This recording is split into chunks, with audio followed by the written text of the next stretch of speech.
el libro.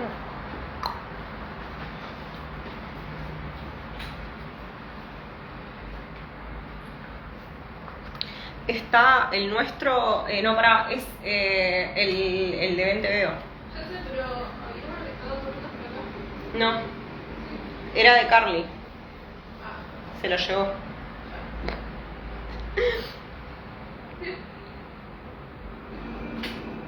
Nada de eso, que Carly sí se lo llevó. ¡Hola! ¿Todo bien? ¿Cómo andan? Bueno, no sé si leyeron, vamos a estar hablando de negociación. Esto está medio torcido. Feliz día de los militantes. Estoy como un toque de mal humor. Triste porque obviamente yo llego tarde a todo y me acabo de enterar de lo que pasó con Enzo, que es un compañero gay, trabajador sexual que asesinaron. Y nada, si les interesa la temática, Amar estuvo comentando un poco y salió una nota en Presentes también. Y mañana se hace una marcha a las 12:30 en Congreso. Así que si les interesa más sobre el tema. Y mientras esperamos a que llegue gente que le interesa ver el video de hoy, les quería comentar un par de cosas. Una vez que ya salió el Gorda Sign 3, es un fanzine que lo pueden encontrar en la página de Devenir Cyborg, que por cierto sigan ese Instagram. Y bueno, hay varios textos muy piolas, además de que el fanzine está hermoso. Lo pueden leer entero en issue y además lo pueden comprar. Nosotros invertimos para tener la edición viola a color y con todo lo hermoso. Pero también hay ediciones más baratas y es súper vital e importante para quienes les interese el activismo gorde o informarse más al respecto. Es un gran fanzine, como ya dije antes lo pueden leer, así que si van a la página de Laura Contreras, que es una de las autoras de Cuerpos sin Patrones, o mismo al Instagram de Devenir Cyborg, pueden encontrar más información. Y lo otro que les queríamos comentar es que tenemos ya Ética Promiscua en la tienda. no sé, creo que todavía no subí. O tal vez no está subida, pero la pueden pedir por mensajes privados. Es un súper mega libro para todas las personas que les gusta tener desde sexo casual hasta prácticas de no monogamia, vínculos poli, etc. Es como un libro súper famoso dentro de esas comunidades. Y es como una lectura muy obligatoria. Es un gran libro. ¿Qué más puedo decir? Lo pueden leer en español en internet. Si buscan Golfes con Principios, o mismo si buscan Ética Promiscua, muy probablemente lo encuentren. Y si tienen ganas de tener una edición preciosísima en español, hecha por 20 veo y distribuida por nosotros, les lo pueden pedir por mensaje privado y en breve en la tienda. Y va a tener envíos a todas partes. Así que nada, súper lectura recomendada, que muchísimas veces me preguntan sobre qué leer respecto a estas cuestiones. Ética Promiscua, súper recomendable. Bueno, habiendo dicho todo esto, les quería comentar de qué vamos a hablar hoy. Hoy vamos a estar hablando un poco sobre límites y negociaciones en el BDSM. Es un tema súper importante y quería proponer ciertos métodos de negociación que no suelen ser muy visibilizados. En especial porque no tenemos tal vez tantos espacios educativos en donde tal vez podamos proponer métodos, investigar métodos y probar métodos de negociación. Para eso vamos a repasar algunas cuestiones claves que tal vez algunos de ustedes ya sepan, pero para estar todos en la misma sintonía.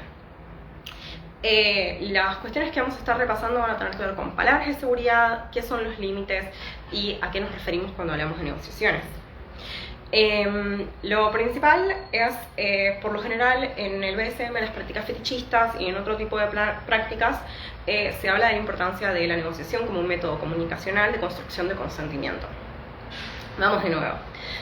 es una forma en la que tenemos de pensar y gestionar nuestra sexualidad junto con otros para poder ir pensando qué cosas queremos, qué cosas no queremos y qué cosas nos gustarían, ¿sí?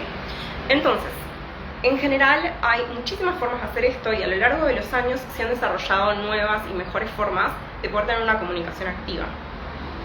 La comunicación activa viene muchísimo, como dijimos antes, de los espacios de amor libre, relaciones no monogámicas, etcétera, en donde se ha puesto un montón de énfasis en desarrollar formas de comunicación no violenta en la que podamos decir nuestras necesidades, compartir, adaptarnos, cambiar, etcétera. En el BDSM se ha retomado muchísimas de estas cuestiones también porque se construyeron medio coparentalmente y se han utilizado muchas de estas estrategias para repensar el tema de la negociación y el consentimiento. Extrañamente, este tipo de vivos suelen ser obviamente los vivos que menos gente atraen y que menos gente se suma. Y realmente es bastante crítico el hecho de que pensemos cómo tener vínculos éticos y especialmente cómo tener métodos de negociación. La mayor parte de las situaciones de violencia sexual y abuso muchísimas veces se dan en los vacíos que existen en estos espacios, ¿sí? En especial cuando hablamos de violencias interpersonales y tienen que ver con no tener herramientas ni comunicacionales ni de negociación del consentimiento general para poder acceder o no acceder a ciertas prácticas. También es muy común que se visibilicen ciertas técnicas de negociación que por lo general producen más daño que otras, así que vamos a, habiendo hecho este prólogo, empezar hablando un poco de qué hablamos cuando hablamos de límites duros y límites blandos, para quienes nunca escucharon hablar sobre eso. En el BDSM por lo general se utiliza, o es muy común que se utilice en el lenguaje la terminología de límites duros y límites blandos. Por lo general límites duros son aquellas cosas que no deseamos hacer bajo ningún tipo de situación. Los límites duros pueden ser relacionados a cualquier cosa. Desde un límite duro para mí es que no usen mis pronombres, por ejemplo. También puede ser de cosas relacionadas a mí, como pueden ser de cosas relacionadas a prácticas. Entonces entendemos que los límites dependen del contexto, ¿sí? Por ejemplo, si me voy a ver con alguien para jugar y estamos hablando de la escena, o sea, estamos haciendo una negociación sobre qué vamos a hacer, es muy importante saber cuáles son nuestros límites, ¿no? Entonces, los límites duros de alguien pueden ser: no quiero que me agarren del cuello o que me tiren del pelo, o no quiero tener prácticas genitales, por ejemplo. Límites blandos son términos que usamos a veces para hablar de prácticas que tal vez no nos gustan tanto, pero sí realizamos bajo ciertos contextos o bajo ciertas situaciones. En general suelen ser términos más usados de forma relacional que para una vez casual, por ejemplo. O sea, por ejemplo, un límite blando puede ser es un no ahora, pero en este contexto puede ser un sí. ¿Ok? Lo siguiente es de qué hablamos cuando hablamos de negociaciones. ¿Sí? Hola, Joa. Por lo general, cuando hablamos de negociaciones, hablamos de instancias verbales en las que ya accedimos a vernos con alguien, entonces ahora vamos a jugar con esa persona, vamos a tener una práctica BDSM con esa persona. Y ahora vamos a ver cómo va a ser llevada a cabo. En las negociaciones, por lo general, las cosas que suelen suceder o deberían suceder, pero es bastante común que sucedan, es establecer qué prácticas vamos a hacer, si es que va a haber esa conversación. Muchas veces no está esa conversación y tiene sus riesgos y sus problemáticas que no lo estén. Y va a haber una situación de tal vez decir como, bueno, usas una palabra de seguridad, no usas una palabra de seguridad, etc. Entonces, las negociaciones están pensadas para determinar las prácticas que vamos a tener, determinar nuestros límites y determinar nuestra comunicación, ¿sí? Entonces es como un espacio bastante particular. Ahora, distintos educadores en distintos contextos tienen distintas opiniones al respecto de la negociación. Por ejemplo, algunas personas recomiendan que no se tenga ningún juego hasta no tener una negociación o tener una conversación activa, etc. La realidad es que es muy difícil tener una opinión con respecto a estas cosas porque muchas de estas opiniones vienen de contextos europeos o yanquis, en donde el acceso a la información y a la educación en estas temáticas es mucho más amplio y hay más espacios y más comunidades, y es muy distinto en territorios latinoamericanos y muy distinto en Argentina. También está la realidad de que muchísimas veces estas negociaciones caen en el rol del ETOP, o sea, la persona que va a llevar a cabo las acciones, más que la persona que las va a recibir. En general, yo propongo tener prácticas prepositivas en donde todos podamos poner sobre la mesa cuáles son nuestras búsquedas, nuestras necesidades y cómo llevarlas a cabo. Para eso voy a estar hablando de 3 métodos de negociación hoy. Vamos a seguir hablando, les prometo, desarrollar sobre cada uno de la mejor forma posible y son propuestas para minimizar el daño, particularmente porque en el BDSM es muy común que la primera vez que estamos jugando con alguien tal vez no sabemos cuáles son nuestros límites, ¿sí? Y es muy probable que nuestros límites cambien porque nuestros gustos probablemente cambian y nuestras necesidades probablemente cambian. Y nuestras experiencias van a moldear muchas de esas cosas. Entonces, tal vez un día la pasamos mal y terminamos teniendo una situación chota y terminamos sin herramientas para poder repensar eso, o sin prácticas de cuidado, etc. Entonces la negociación en cierta forma nos lleva a discutir, charlar, conocer mejor a la otra persona, saber lo que queremos, tener ambos en claro la situación y poder pasarla mejor.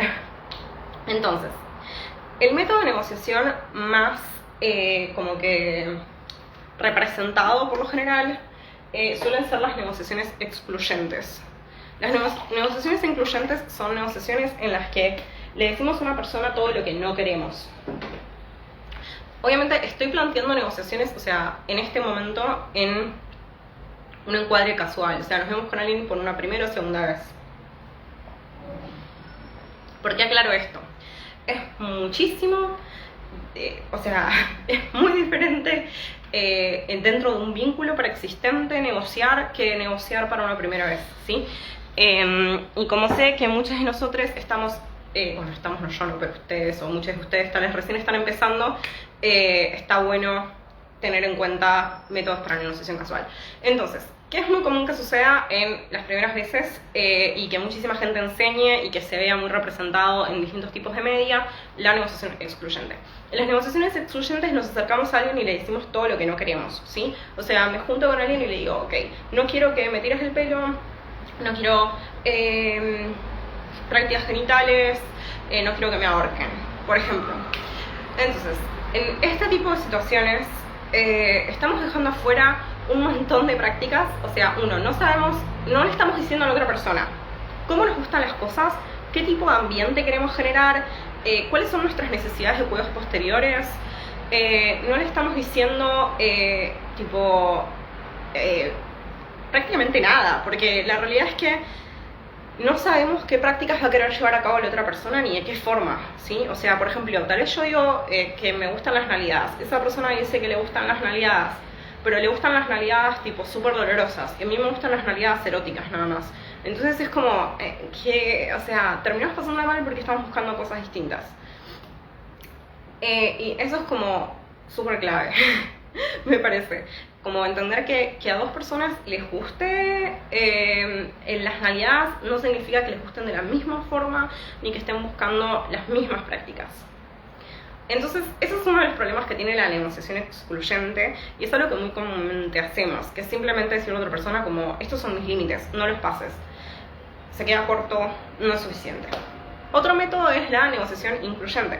En la negociación incluyente voy a decirle a la otra persona, hey, quiero que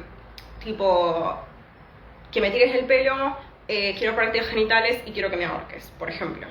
Ok. Entonces ahí la otra persona me va a decir, ok, yo quiero comunicación activa, o que el quiero también es necesito, ¿sí? Quiero comunicación activa, quiero que nos abracemos después de jugar, y quiero que usemos cierto sistema de seguridad, por ejemplo. Ok, entonces ahí estamos más en la misma y hasta podemos agregar un tipo de negociación incluyente en donde también hablemos de qué tipo de estilo de juego queremos llevar a cabo, ¿sí? Se entiende como que vamos construyendo de a poco, no sé ni cuánto tiempo llevo, ahí va. Vamos construyendo de a poco distintas formas en donde profundizamos un poco más en nuestras necesidades y en lo que estamos buscando. ¿Alguna pregunta hasta ahora? Si no, voy a pasar a la negociación en 4 fases.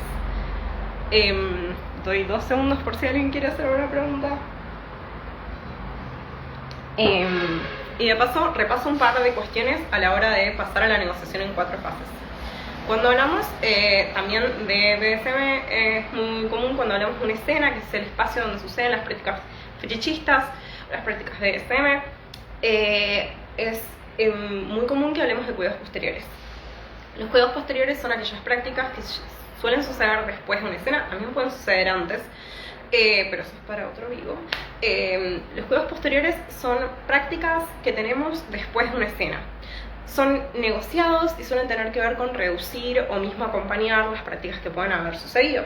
Por ejemplo, parte de un cuidado posterior puede ser retirar implementos que usamos, chequear cómo se encuentra la otra persona, chequear si dejé una marca. Obviamente distintas prácticas van a tener distintos cuidados posteriores. También tiene una rama emocional y psicológica bastante importante. Hay un vivo específicamente sobre esto que pueden ir a chequear, pero esa es como una idea general bastante rápida de qué son los cuidados posteriores. Ahora, ¿por qué dije esto? Porque vamos a hablar de negociaciones en 4 fases.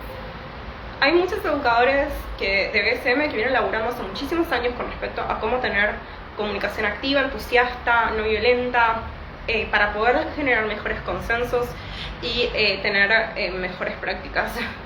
Hay una educadora que desarrolló en un gran paper sobre el método de negociación en 4 fases. Le llama así porque lo que va a hacer es separar distintas cuestiones en fases de la negociación. Lo primero que va a decir es estilo. Importa muchísimo en una negociación el estilo. Voy a anotarlo.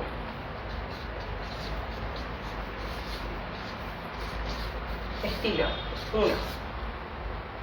Entonces, lo que va a decir es ¿qué estilo de práctica queremos llevar a cabo? En la parte del estilo hablamos sobre nuestros deseos y nuestras búsquedas. Por ejemplo, tal vez quiero algo que sea más tipo juegos con roles animales. Entonces quiero un estilo tal vez más juguetón. O tal vez quiero un estilo como más hardcore y quiero como que me duela mucho y tal vez hasta quiero llorar. Entonces en ese momento tenemos una posibilidad de encontrar cuál es el estilo que estamos buscando y ver si estamos en la misma página. ¿Sí? En esta conversación también tenemos en cuenta otras cuestiones de estilos. Por ejemplo, ¿te interesa algún tipo de rol en particular o tenés cierto tipo de necesidades con ese rol? Etcétera. Para mí, el tema del estilo, que también se llama de distintas formas de acuerdo al enmarque, es súper importante. Como dije antes, no es lo mismo. Voy a dar un ejemplo que siempre doy en los talleres, que es es un ejemplo que viene de Tuca en Berti. En Tuca en Berti hay una escena en donde Berti, que es una pajarita, quiere cambiar las prácticas sexuales que está teniendo con su novio porque no quiere hacer lo mismo de siempre. Entonces se sugieren hacer juegos de roles. En los juegos de roles, el novio de Berti la nalguea y le dice: ¿quién es una buena pajarita? Cuestión que se empieza a excitar Berti al principio, pero cuando escucha el ¿quién es una mala pajarita? Se pone mal y empieza a llorar y se da cuenta de que no quiere seguir. En ese momento estamos entendiendo que hay una persona que disfruta de la sumisión o disfruta de ciertos aspectos, como pueden ser las nalgueadas, pero no disfruta del contexto de la humillación o el castigo.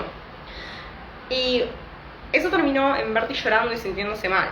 Entonces ahí nos damos cuenta de que el conflicto del daño en las relaciones es muchísimo más complejo y que realmente necesitamos poder tener ciertas conversaciones al respecto de qué es lo que queremos y qué es lo que buscamos. Está bien no saberlo y estar investigándolo, pero por ejemplo, si va a ser la primera vez de alguien investigando algo nuevo, entonces vamos a necesitar otras herramientas, otras formas de pensarlo, redes de contención para esa práctica, etc. Entonces, en el estilo vamos a intentar configurar un poco algunas de estas cosas. Tal vez es un gran espacio para decir: hey, a mí me re gusta que me humillen, pero no me gusta que digan ninguna de estas cosas. O mi estilo de sumisión o mi estilo de dominación es este y este. Por ejemplo, cuando yo trabajo como dominatriz, intento decirle a la otra persona como: hey, mi estilo de dominación es más tirando a gentil. Eso significa que no tiendo a tener ninguna de estas prácticas. O sea, es muy probablemente que no te agarre el pelo y te arrastre por el piso. Y muchísimas veces mi dominación tiene muchísimo más que ver con felicitar a la otra persona y pueden haber juegos de humillación, pero por lo general no son juegos tirando a más sádicos, aunque hay dominación sádica, este es mi estilo, o sea, dominación gentil sádica. Entonces ahí también es importante poder decir, che, este es mi estilo, ¿cuál es el tuyo? ¿Qué es lo que estás buscando? Tal vez alguien viene y me dice, yo solo disfruto de la dominación, o sea, yo solo disfruto de la sumisión siempre y cuando sea forzada, por ejemplo, o sea, siempre y cuando me sometan. No disfruto de entregar voluntariamente eso. Esto es consensuado, obviamente. Entonces, ahí nos vamos dando cuenta de cuál es nuestro estilo, ¿sí? Tal vez todavía no sabemos cuál es nuestro estilo y podemos tal vez dilucidar qué cosas no queremos, ¿sí? Ahí vemos que en este estilo de negociación se pueden mezclar negociaciones incluyentes y excluyentes para poder generar algo más complejo en donde haya más opciones. El siguiente ítem es cuerpo. Cuerpo. 2. Ok. En cuerpo van... Algo muy importante de este método de negociación en 4 fases es que va a estar todo bastante interconectado, ¿sí? O sea que vamos a ir viendo cómo algunas cosas se repiten, pero es parte de la idea. En cuerpo vamos a hablar sobre nuestras necesidades corporales. Esta es la parte que llamamos tipo chequeo de riesgos o hacemos perfiles de riesgo. Esto también tiene que ver con la práctica. Por ejemplo, en Shibari hablamos de perfiles de riesgo cuando decimos, ok, soy una persona de 50 años que fuma y que tiene hipertensión, por ejemplo. No soy yo, pero puede ser mucha gente. En ese caso vamos a tener en cuenta cuánto tiempo van a tener las cuerdas puestas, qué método de comunicación vamos a usar, si necesita algún tipo de medicación, etc. Este tipo de cosas tienen que ver ya tanto con el análisis como con la comunicación, como con los límites corporales, ¿sí? Por ejemplo, tal vez estoy jugando con un ETOP y me dice, mira, a mí no me gusta que me rejuñen, no me gusta que me hablen mal. O sea, por ejemplo, si estás jugando a querer resistirte, te pido por favor que no lo hagas porque eso me puede gatillar cosas feas. Así como hay bocha de gente que va a recibir, que va a decir como, a mí no me gusta que me digan ciertas palabras. Por ejemplo, no me digas puta o no me gusta este tipo de juegos. Entonces ahí vamos viendo como el tema de los límites que están mezclados con el estilo de lo que vamos a hacer y con las necesidades corporales, ¿sí? Si tomo alguna medicación, si algún lugar mío me duele y no quiero que me lo toquen, si me hice un piercing y esa zona no se puede tocar, y por si las dudas, algunas cosas que quiero repasar antes de seguir. Muchísima gente tipo me ha dicho que este tipo de cosas son aburridas. O que son un embole, o que no está bueno, o que es una paja, o ble. Primero y principal, este tipo de prácticas son hiper comunes a la hora de planear una sesión, o sea, de planear una escena que va a tener varios elementos con otra persona. Mucha gente no lo hace, eso termina en situaciones de violencia y muy comúnmente en daños, ¿sí? No lo digo yo, lo dice la ciencia. O sea, realmente, estadísticamente, ha habido muchas personas que han reflexionado sobre el uso de las técnicas de negociación y consentimiento a la hora de reducir situaciones de conflicto. Son muchos los beneficios. Esto es para convencer a los escépticos. Pero al mismo tiempo hay muchísima gente que está como tipo, yo cuando me veo con alguien, onda, y estoy caliente y quiero garchar, no me estoy poniendo a pensar en estas cosas. Eso es reaceptable. Hay muchísimas estrategias que podemos llevar a cabo antes de poner excusas a no utilizar técnicas de negociación y consentimiento. Estoy ofreciendo un montón y hay 12 millones de técnicas posibles y también hay técnicas que se pueden repensar en conjunto con la vinculación con la persona con la que estemos para usar algo que le funciona a todo el mundo. Pero creo que la opción de no utilizarla es una opción que trae muchísimo más daño de cualquier tipo de beneficio que puede traer. O sea, pensándolo bien, ¿cuál es el beneficio fantasma que existiría acá? ¿Mantener la calentura? La realidad es que muchas de estas negociaciones, aunque se recomienda tenerlas previo a tener un juego, también pueden ser incluidas en un prejuego en donde el juego puede ser la negociación, siempre y cuando mantengamos cierto tipo de situación en donde ambos tengamos claridad mental para poder negociar y para poder pensar nuestros límites. La otra es, muchísimas de las personas que dicen que no quieren negociar son muchas personas que todavía no entendieron las complejidades de una escena, ¿sí? No quiero hacer un juicio de valor, pero lo veo muy comúnmente en personas que todavía no ingresaron del todo al BDSM o que realmente no tuvieron prácticas en donde hayan riesgos potenciales importantes, como puede ser tener una persona suspendida o hacer juegos de asfixia, ¿sí? En ese tipo de situaciones o en cuestiones en donde ya se ingresan más cuestiones, como puede ser, ok, una persona suspendida con una bolsa en la cabeza y un Volga, por ejemplo, o juegos con la electricidad, o otro tipo de situaciones en donde realmente la posibilidad de que algo salga mal es 1 centímetro. En ese tipo de situaciones el no negociar, o sea, realmente puede costar muy caro. Y por lo general todas las personas que ya tienen esas prácticas ingresaron en cuestiones de negociación, aunque sean mínimas. O sea, porque saben que, o sea, una persona que sabe de Shibari, o sea, sabe que puede dejar a una persona sin movilidad mínimo 1 mes en un brazo, de poner mal las cuerdas y suspender a alguien, entre muchas otras cuestiones que pueden suceder. Las personas que saben sobre asfixia y lo vienen practicando, saben que es una de las prácticas fetichistas que más accidentes y muertes causa por año. Entonces hay como muchísimas cuestiones que tienen que ver con la responsabilidad afectiva, relacional, la responsabilidad con respecto al cuerpo con el que estoy jugando, a la emocionalidad de la persona con la que estoy jugando, que va tanto de la persona que va a recibir como de la persona que va a dar, que son cuestiones que está bueno que tengamos en cuenta en general, porque creo que una gran forma de pensar los cuidados éticos es la de no causar daño y poder pasarla todo es lo mejor posible, entendiendo que el daño es una experiencia subjetiva y que lo que para una persona puede no ser dañino, para otra persona sí lo va a ser, y que la única forma de saberlo es comunicándonos. Entonces, esto hace poco me vi con una persona que, por ejemplo, ya me ha pasado 12 millones de veces, pero me pasa muy seguido que me veo con alguien y que me digan como, yo no pienso que esto que estemos haciendo sea una sesión. Hay muchas formas de pensar los marcos teóricos, o sea, no te los vas a poner a discutir en el momento, yo sí lo hago igual, pero como esta cuestión de decir, como, bueno, tal vez no estamos conociéndonos y tal vez no me quiero sentar con vos y sacar una lista y decirte como, bueno, ¿qué estilo vas a querer para esto? No tiene por qué ser así. Hay personas que eligen otras formas de acercarse. Por ejemplo, voy a verme con alguien y tienen ganas de que use un flogger, que es un tipo de látigo. Bueno, saco el flogger y le digo a esta persona como, hay una zona donde quieras que te peguen, tenés experiencia en una vez usaron un flogger sobre vos, usemos un método de comunicación. Entonces, por ejemplo, ahí decimos, bueno, ok, vamos a usar el semáforo, ¿sí? O sea, verde para todo ok, amarillo para bajar un cambio, rojo para parar.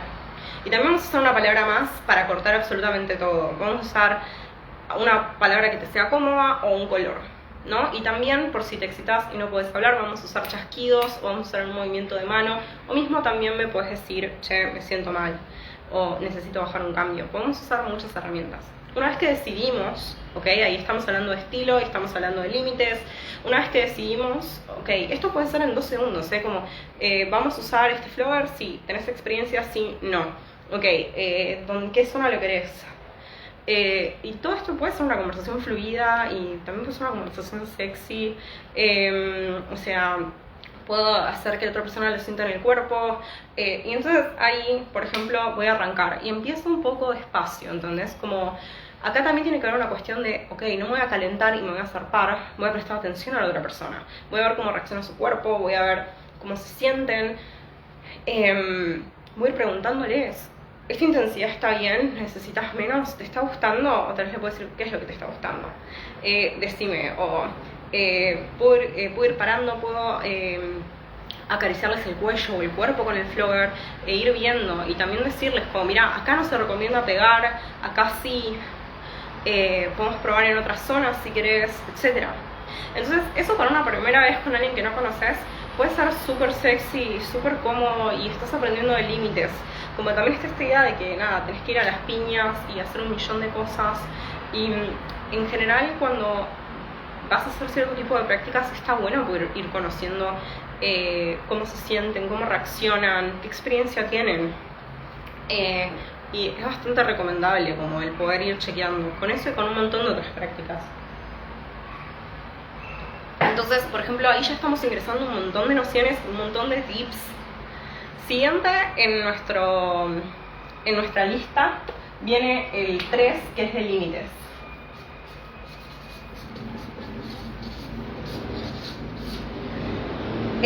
Como ya medio es obvio, pero la idea es estilo, cuerpo y límites. Esos son los primeros tres, falta el cuarto.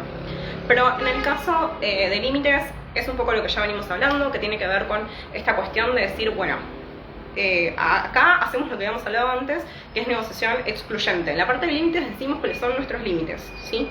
Pero eso no va a ser lo único que va a existir, ¿ok? Va a existir una conversación sobre estilo, va a existir una conversación sobre las necesidades y posibilidades de nuestro cuerpo, y después va a haber una conversación específica sobre límites. Acá también, como que en todas estas cuestiones que estamos hilando, también va a entrar, como ya habíamos dicho antes, el tema de conversar sobre aftercare. Los juegos posteriores pueden ingresar en cuerpo, en la cuestión de las necesidades corporales, pero también en el estilo. Y esto es algo clave, todos tenemos necesidades de juegos posteriores distintas y muchas veces hay necesidades que pueden surgir que tampoco las vamos a poder controlar. Entonces es clave poder tener algún tipo de acercamiento a poder pensar estas cuestiones en general y poder como ir tirando bueno, en mi estilo de cuidados posteriores es tal, o cuáles son nuestros límites de cuidado posterior. Tal vez alguien tiene un límite en eso, en decir tipo, hola, yo onda no me siento cómoda abrazando a alguien después de sesionar, o onda yo necesito que me abracen después de sesionar o después de jugar, etcétera, o necesito agua porque me baja la presión, lo que sea. Lo cual nos lleva a el cuarto, que es safe words, o palabras de seguridad. Ok, otra vez, todo está vinculado. La idea de la negociación en 4 fases es que sea todo un entramado que se vaya generando. En el caso de palabras de seguridad, está pensado para generar un lenguaje común, ¿sí? Es muy común que usemos palabras distintas para significar distintas cosas. Y acá también va a haber muchas discusiones con respecto a cómo podría utilizarse esto, ¿sí? Por lo general, cuando hablamos de palabras de seguridad, vamos a estar hablando de señas de seguridad, palabras específicas y formas de monitoreo. En general, el monitoreo en el BDSM es algo que puede suceder de forma externa con una tercera persona o también puede suceder con LETOP haciéndolo. Por lo general tiene que ver con ir chequeando a la persona que está recibiendo las prácticas e ir viendo qué cambios y qué cuestiones van sucediendo. Algo clave es que todos tenemos comunicaciones activas que tal vez entrenamos y que otros tenemos comunicaciones más pasivas que nos salen más fáciles o tenemos formas de comunicación no verbal. Y esto también es re importante. Muchísimas personas dentro del espectro autista, así como personas con diversidades funcionales o personas neurodivergentes, no van a tener las mismas estrategias comunicacionales que tal vez otras personas. No tenemos a veces las mismas estrategias.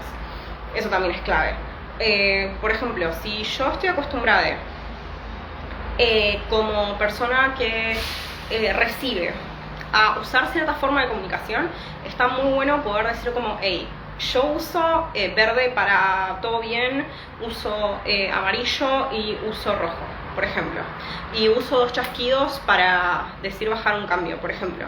Entonces le digo esto a la otra persona y tal vez podemos conversar sobre, tal vez la otra persona me dice, uy, hay chances de que uses tipo otro color, y yo puedo decir como, va a depender de la práctica, porque tal vez si estoy concentrada y estoy prestando atención, pueda, pero si estoy tal vez muy o no estoy prestando tanta atención en ese momento, tal vez no pueda, o si estoy muy caliente o lo que sea. Entonces es como, ok, pongamos en común qué formas de hablar usamos y qué señas son más fáciles. Mi recomendación general es que los tops se adapten a las necesidades comunicacionales de los bottoms, exceptuando personas que tops que digan específicamente please, a veces me confundo o tardo en reaccionar, entonces prefiero que usemos este método y ir de a poco para adaptarnos a ese nuevo método. ¿Por qué digo esto? Hay comunicaciones no verbales físicas que surgen en el momento y que son las que más hay que afinar y que más tenemos que prestar atención. Porque, por ejemplo, si a mí me están suspendiendo en Shibari y empiezo a notar que algo está cosquilleando, mi cuerpo va a percibir ese mensaje antes que yo tenga la posibilidad de decirle a mi atadore, me está cosquilleando.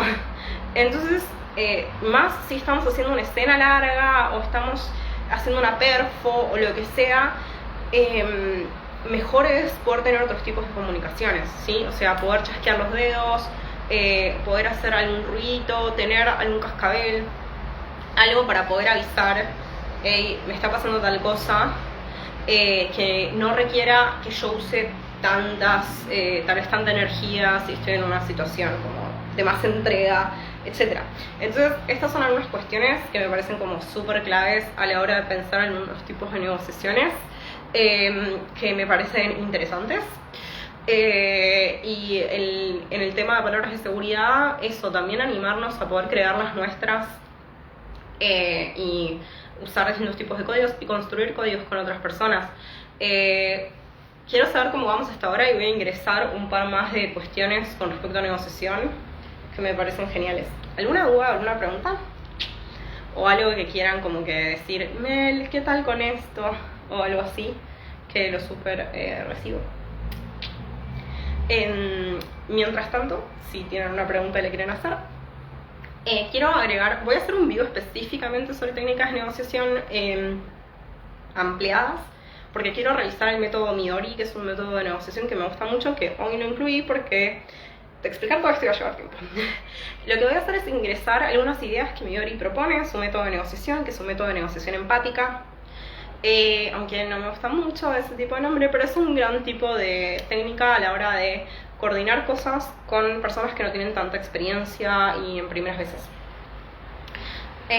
Una de las cosas que Midori propone a la hora de pensar las negociaciones es hablar sobre no solo el estilo de lo que queremos, sino agregan estilo, onda, ¿qué querés sentir? O sea, vamos a usar este método para pensar el método Midori. En estilo iría preguntas como ¿qué tenés ganas de sentir? Irían preguntas como ¿qué es lo que te gusta de esto? ¿Qué es lo que no te gusta de esto? ¿Sí? Y en cuerpo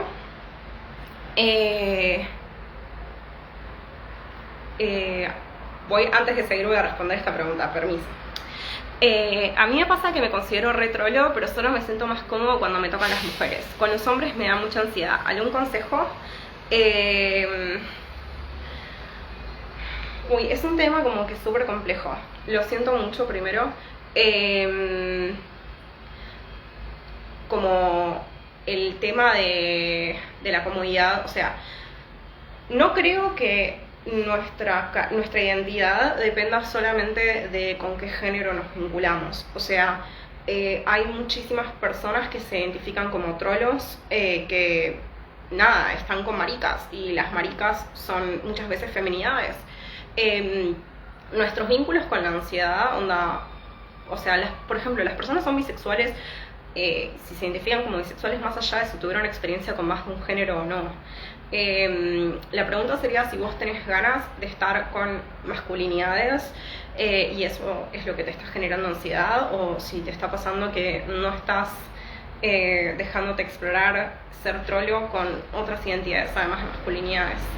Eso sería como una de las cosas que pienso en primera instancia.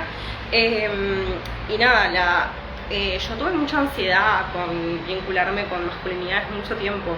Y nada, tal vez estaría bueno poder identificar qué cosas nos causan ansiedad y ver cómo las podemos trabajar o las podemos hablar con personas con las que nos sintamos cómodos. ¿Algún texto que trate del tema para profundizar? Ahora mismo no se me ocurre ninguno, pero mandame un mensaje privado, así te busco porque tengo guardados. Y después, Victoria está, Mel, ¿por qué no te gusta la denominación empática? Tengo un tema porque es como yo defino la empatía. O sea, para mí la empatía es poder conectarnos adentro nuestro con una emoción que sea similar a la emoción que sentimos que la otra persona está sintiendo. La realidad es que eso no es algo que todas las personas puedan hacer, en especial nuestros compañeros en el espectro autista, entre otras personas neurodivergentes. En general pienso que simpatía, que es poder, o sea, la búsqueda de entender a los otros, es una palabra mucho más interesante, y creo que se pone muchísimo énfasis en la empatía en vez de pensar en perspectivas de no daño hacia otros y de poder consensuar y de cuidado. O sea, pienso que una negociación para una técnica de cuidados éticos es una forma mucho más interesante de pensar esa técnica de negociación que desde la empatía. Porque la realidad es que hay muchas experiencias que no nos van a ser accesibles emocionalmente. O sea, hay cosas con las que no vamos a poder conectar porque tal vez nunca vivimos o porque no tenemos las herramientas para hacerlo. Sin embargo, pienso que es mucho más fácil construir desde una idea de no dañar y desde poder saber cómo se siente otra persona y que eso tenga palabras antes de asumir que yo siento dolor como la otra persona siente el dolor, etc. Por eso prefiero otras denominaciones. En este caso, hablando del método Midori, por si no saben, Midori es una dominatriz y educadora que fue una de las primeras educadoras en BDSM y una de las fundadoras de la sociedad de Jano, que fue una de las primeras sociedades de BDSM. Y es como muy genial y les súper recomiendo que la busquen, está en todos lados como Planet Midori. Una de las cosas que a mí me gusta mucho de Midori es que una de las cosas que va a preguntar es ¿qué es lo que a vos te gusta de esa práctica? Otras cosas que va a preguntar es cómo te hace sentir. Entonces estoy explorando las necesidades y los deseos de otra persona y también incluye tanto tops como bottoms. Y la pregunta que entra dentro de cuerpos y límites, que sería el punto 2 y 3, que más me gusta de Midori es ¿cómo voy a saber cuando algo no te está gustando? Y cómo voy a saber cuando algo te está gustando, ¿ok? Son dos preguntas que parecen re boludas, pero es un montón de información y es una pregunta súper interesante para hacerle a nuestros compañeros en general y a las personas con las que voy a estar una primera vez. O sea, si tienen vínculos con los que tengan prácticas, tal vez ya tienen una idea porque se acostumbraron a estar con ellos, pero a mí me ha proporcionado tipo tanta información y ha hecho tanto más disfrutable las prácticas con otra gente, como decir ¿cómo voy a saber que algo te está gustando? Por ejemplo, y que alguien me diga como cuando algo me gusta tiendo a callarme y a sonrojarme y a no responder mucho. O mismo que una persona me diga como no, cuando algo no me gusta me callo y por lo general me vas a notar incómodo, por ejemplo. O mismo saber que una top cuando tiene dudas o cuando le está pasando mal, está distante o hace muchas preguntas o etcétera. Como el poder tener acceso a estas preguntas tan simples al mismo tiempo, que es cómo voy a saber que algo te está gustando y o sea, cómo te ves, cómo reaccionás, si haces algún ruido, te ves de alguna forma. Creo que son formas como súper interesantes de también acercarnos a pensar nuestra sexualidad. En parte porque siento que la sexualidad heterosis normada, no así la sexualidad de las personas heteros y cis, sino el régimen heterosexual como forma de disciplinamiento corporal y de género, etc., tiende a borrar todas estas cosas y tacha las cuestiones de estas preguntas como robarle la magia o la química y nos hace a todos ser medio como adivines. Y algo que amo que Midori dice es ser un buen dom, y algo que muchísima gente percibe si existiera tal cosa como una buena sesión, ella lo elabora desde ser dominatriz.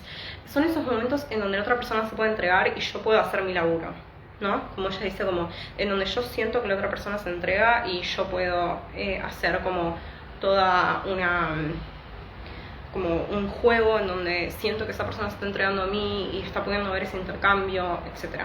Dice que poder lograr eso de una buena forma no es magia, no es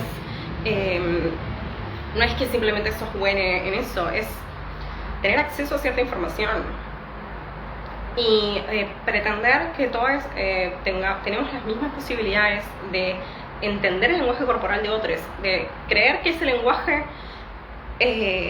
dice siempre lo mismo, nos lleva a generar confusiones, ¿sí? A decir como, pensé que te estaba gustando esto y enterarte que en realidad no le estaba gustando tanto a la otra persona, o que estaban distraídos, o que se sentían incómodos, o que tenían ganas de irse, o que tenían ganas de hacer otra cosa, o que estaban aburridos, no sé. O sea, son cuestiones que surgen en nuestra cotidianidad, tal vez con nuestros compañeros, otra vez en otros espacios, y que en general pueden ser muy interesantes a la hora de conocernos. no significa que en la práctica también no vayamos a aprender y que eventualmente no construyamos muchísimas de estas herramientas, en el sentido de cuando conoces mucho a alguien tal vez te das cuenta cuando no le está gustando o no le está gustando. Y esto no quita el decir, che, esto no me está gustando, o preferiría hacer otra cosa, o no estoy para esto en este momento, sino el decir como de antemano, hey, ayúdame un poco. Hay mucho de nuestra comunicación que es no verbal. Por ejemplo, ¿cómo hago para tener fluidez en algo? O tal vez lo que te excita es no tener que tener que comunicarte tan activamente todo el tiempo. Tal vez querés que yo pueda ir discerniendo un poco más qué es lo que está pasando. Entonces, por ejemplo, hace otra pregunta que dice es, ¿cómo voy a saber que tuviste suficiente? O ¿cómo voy a saber que querés parar? Lo cual otra vez me parece una pregunta también muy interesante, porque es como... ¿tenés posibilidades de poder comunicar cuando ya no podés más o cuando te gustaría simplemente parar y decir, che, creo que estoy bien, creo que nada, necesito parar? Y 2 segundos y ya respondo esa pregunta. Como que hay muchísimas de esas cuestiones que me parecen súper interesantes, y muchísimas veces, por ejemplo, tenemos una percepción de las prácticas sexuales, y esto otra vez viene a que queremos llevar cuestiones de las prácticas coitales y reproductivas y del sexo genital tradicional a las prácticas fetichistas y BDSM, y se genera un cortocircuito ahí, porque no nos damos cuenta realmente lo mucho que construimos una idea de cómo deberían ser las prácticas, y lo mucho que no lo dudamos porque otras personas nos dicen, no, bueno, pero es así, tiene que ser así. O sea, obviamente en los últimos años, y hace mucho tiempo también, se ha puesto muchísimo en jaque esta cuestión de, por ejemplo, bueno, yo acabé, vos acabaste, ya está. O, con suerte, si hay una persona peneportante, hombre cis, cuando esa persona eyacula se acabó todo el juego. Entonces hay como, en una práctica o en un juego fetichista, por ejemplo, ¿cuándo paramos? Y cómo podemos generar cuestiones en donde podamos decir, che, estoy bien, estoy como en un momento en donde, nada, me gustaría bajar un cambio, o tengo ganas de hacer otra cosa. ¿Cómo podemos comunicar eso sin hacer sentir mal a la otra persona y también nunca haciéndonos pasar por situaciones que no queremos, por ejemplo, ¿no? Y siento que, otra vez, esto es algo que puede parecer pequeño, pero que atraviesa muchísimas de nuestras relaciones. Y es cómo podemos mediar está pasando un auto, cómo podemos mediar el decir que no, y que eso no sea algo destructivo en el vínculo, ¿no? Preguntas. ¿Cómo aprendes tu rol cuando no tenés experiencia? Uf, qué pregunta.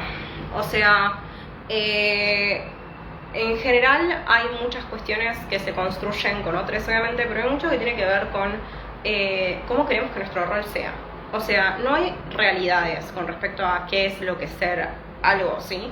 O sea, ¿cómo aprendes cómo querés que sea tu género? ¿Cómo aprendes qué es ser o qué querés que sea ser lesbiana? Hay cosas que se pueden construir interrelacionalmente, que puede ser como, bueno, estoy buscando a alguien que haga estas cosas, o quiero jugar con alguien a este juego. Entonces podemos aprender ese juego y podemos aprender esas cosas. Por ejemplo, tal vez alguien que tiene ganas de jugar en un juego de entrenamiento, entonces, bueno, aprendemos esas cosas que le gusta a otra persona. Pero, por ejemplo, voy a llevarlo a otro tema, pero ¿cómo aprendo, tipo, a chupar concha si no tengo experiencia chupando concha? Bueno, voy a averiguar cómo es la anatomía de una concha, voy a leer sobre experiencias de otras personas chupando concha, voy a ver videos tal vez veo algo de porno, tal vez puedo leer algo, o sea, y eventualmente si conozco a alguien que tiene concha, tal vez puedo tener una conversación sobre cómo le gusta que le chupen la concha, o cómo le gustaría que eso suceda, o tal vez me puede enseñar cómo le gusta, etcétera. Entonces, creo que aprender nuestro rol, si es que nos identificamos con un rol, va a ser distinto también de acuerdo a lo que queremos. Por ejemplo, como modele, yo me informé muchísimo sobre bottoming activo, o sea, como modele de cuerdas. Cómo poder informarle a mi atadore que me está pasando algo, cuáles son los nervios, cuáles son los riesgos, qué tipo de prácticas hay, qué tipo de ataduras hay. Vi videos de modelos, vi sesiones, hablé con otros modelos, me dio una idea de qué es ser modelo. Si lo que te interesa tal vez es ser top, puedes leer sobre prácticas posibles, encontrar qué prácticas te gustan. Tal vez te das cuenta de que te gustan al guiar, practicar con una almohada, practicar sobre vos misma, date cuenta de cómo se sienten ciertas experiencias, mira porno, escucha gente que tiene esa práctica, tal vez busca otras personas cercanas que las tengan, tal vez puedes hablar con alguien que tenga ganas de también explorar alguna de esas cosas para explorarlas juntos. O sea, en general están estas cuestiones y hay muchísimo que es interrelacional, o sea, que se construye en la medida en la que lo construís con otra persona. Como yo soy muy distinta con cada persona con la que juego, o sea, no es lo mismo jugar con una amiga que es top que jugar con una amiga que le gustan cierto tipo de prácticas. Pero eso es como yo soy, por ejemplo. Hay personas que son igual siempre o que con pocas modificaciones o que tienen un deseo muy particular. O sea, y eso también es lo importante. Dentro del BDSM vamos a encontrar personas fetichistas que solo les interesa una práctica o cierto tipo de prácticas. Vamos a encontrar personas que tienen un rol. Vamos a encontrar personas que no tienen ningún deseo de tener prácticas sexuales. O sea, vamos a encontrar personas que disfrutan solo de la parte lúdica, como puede ser algunas prácticas específicas de ageplay o de servicio o de juegos con roles, de animales, o etcétera. Como que es muy amplio. Así como mismo vamos a encontrar personas, por ejemplo, como yo, que tengo, o sea, elijo el BDSM como un modelo relacional y como una práctica en mi cotidianidad, etcétera. O sea, y vamos a encontrar personas que tal vez simplemente quieren usar esposas mientras garchan, o practicar shibari como un arte y que sea algo que no tenga nada que ver con el resto de su vida, etcétera. No sé si respondió eso, excepto tal vez si tenés ganas de decirme cuál es tu rol y qué estás buscando y te pueda responder mejor. Libros sobre BDSM para recomendar. Bueno, primero recomendaría, porque estamos en Kinky Vibe, todos los fanzines que tenemos sobre BDSM. Tenemos una introducción al BDSM, tenemos sobre... Ahora, ya no tenemos más el de Waxplay porque lo estamos editando, pero tenemos sobre varias prácticas, sobre spanking, entre otras cosas. Recomiendo mucho... gracias por mis orejas. Recomiendo muchísimo Ética Promiscua. O sea, también otra vez, siempre me pasa lo mismo, que es que alguien diga como libros sobre BDSM para recomendar. ¿Qué es lo que querés específicamente? Morgan Thorne tiene un libro sobre disciplina clásica. Hay libros sobre shibari, hay libros sobre juegos con velas, hay libros, o sea, por ejemplo, una guía de shibari, la guía de bottoming activo en español es una gran guía de BDSM. No sé, querés teoría, Leather Folk es un gran libro sobre cómo se concibe la escena leather.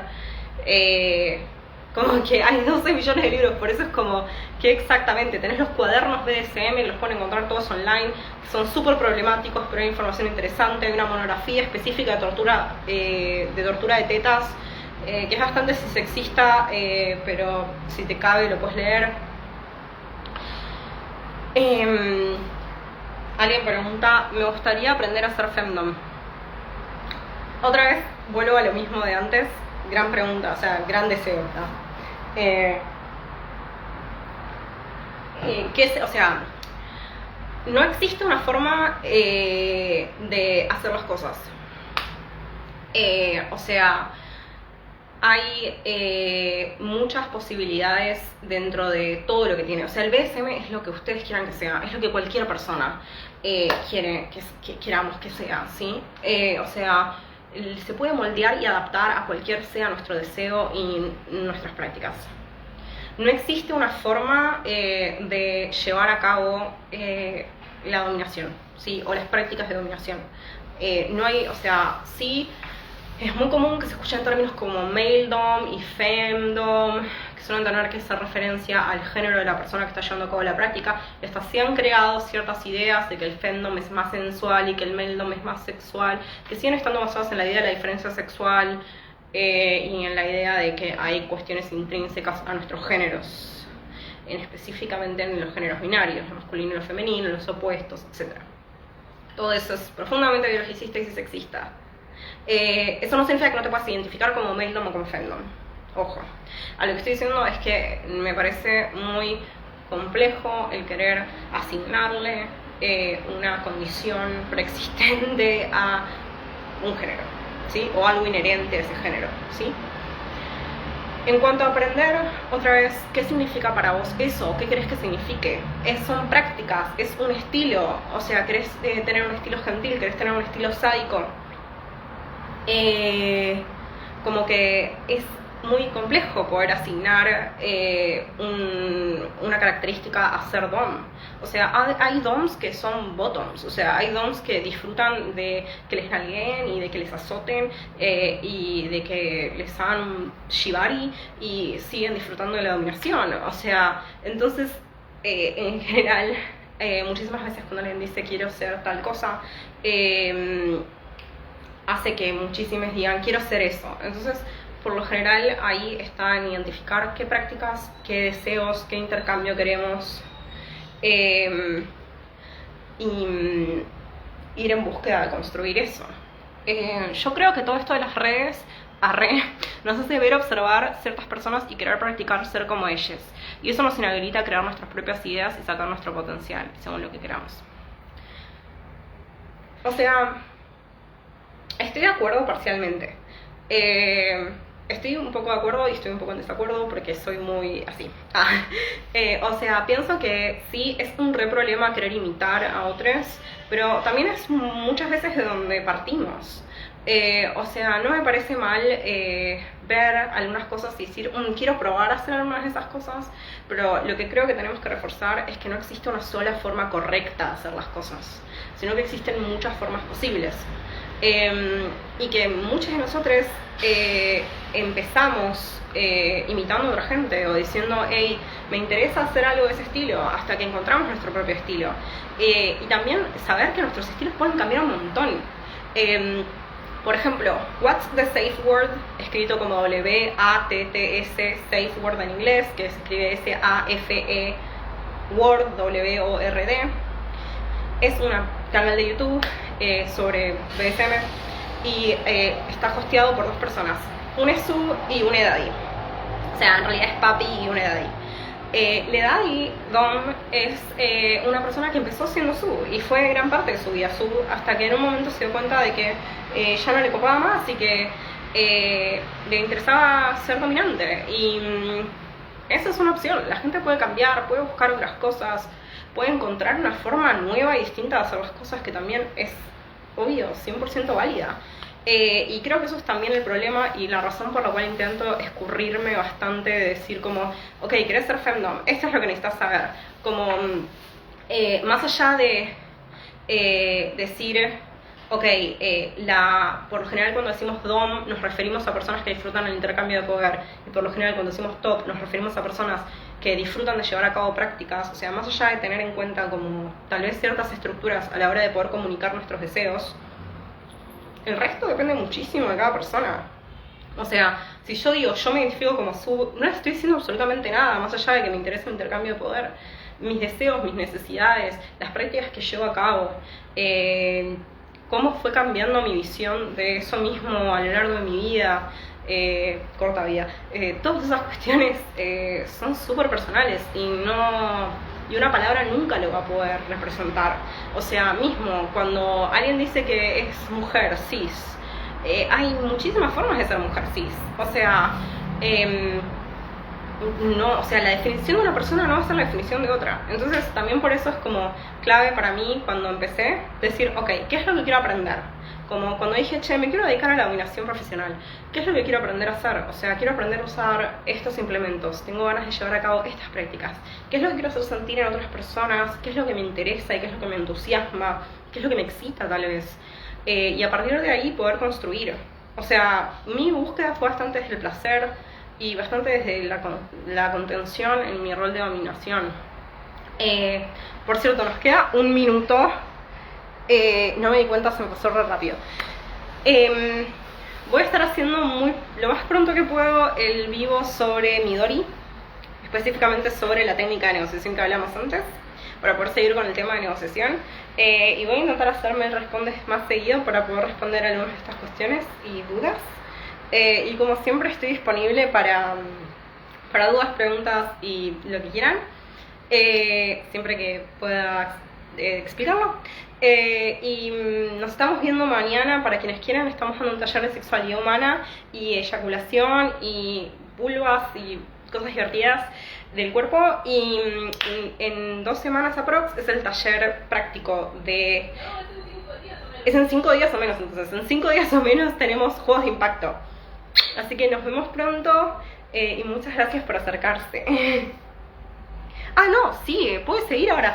Puedes seguir ahora. Puedes seguir ahora. ¿Qué? Pasó la hora y está siguiendo. Voy a googlear esto. Wow, esto nunca me pasó, ok. Esto es como, wow, es como cuando acabaste y de repente tenés otro orgasmo y decís, esto nunca me pasó. Pero en realidad me pasa desde siempre. Pero cuando me pasó la primera vez fue como, esto era posible. Así que seguimos acá juntos. Ahora puedo salir de 4 horas, díganselo a sus amigues. Eso va a ser mi fin, porque normalmente la hora era lo que me permitía poder tener límites. Así que, bueno, les quiero mucho y me voy a retirar a comer porque me estoy cagando de hambre. Y nos vemos en el próximo video. Así que ahora sí me retiro dando esta información importante sobre mis orgasmos y la cantidad de tiempo que dura un vivo. Y acuérdense del libro que recomendé de Ética Promiscua, que lo tiene 20 y nosotros, y que salió el Gorda Sign, y que lo pueden conseguir en la tienda de Ternura Cyborg, y también lo pueden leer online. Así que, habiendo dicho eso, nos vemos. El taller, siempre me hacen preguntas y yo me quedo. El taller de dentro del BDSM, sí, se hizo hace breve, ya no me acuerdo los días, pero ya sucedió. Va a haber uno el mes que viene y si tenemos suerte, tal vez en enero volvemos con los presenciales. Y tal vez si tenemos suerte, en algún momento volvemos a hacer de Shibari, quién sabe, todo es posible. Lo que sí, el taller de impacto, o sea, de BDSM práctico, es en 5 días. Anótense, vamos a estar viendo técnicas de juegos de impacto. Y vamos a revisar muchas de estas cuestiones de negociación. Así que anótense. Lo pueden ver en nuestro perfil entrando al Linktree. Ahora sí, me debo ir. Gracias por estar, en serio.